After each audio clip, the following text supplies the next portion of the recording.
sinasag. Napritohin muna siya.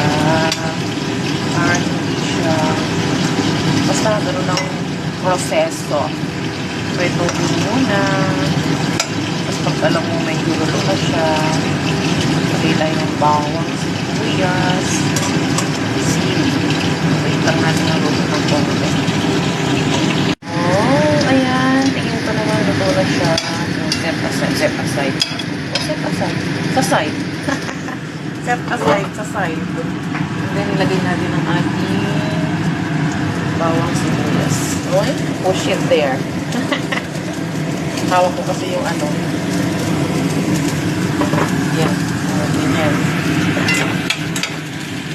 Sagin lang siya.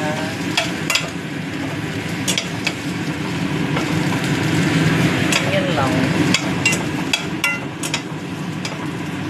Pag nag-ano siya na brown na. Hindi na masyadong brown. Para malasahan. Para malasahan mo yung lasa ng ano. Malasahan mo yung lasa ng bawang sibuyas. And then, after niya, uy, naamoy ko na. Yan, dahil medyo ano na siya, nangamoy na siya, brown na siya. Lagyan natin ng bagong isda. So, wala akong bagong isda ng pang Philippines. So, ang ginawa ko ay bagong isda ng Thailand. Ay, mali. Ng Vietnamese. So, ayan. Ibuhos mo lang siyang ganyan. Lagsahin mo kung gano'ng marami yung gusto mo. Ay, namili si Lola. Nagdala natin ng konti. Halo-haloin. And then, mix na lang siya. Mekos-mekos lang like this. Tapos patayin mo na.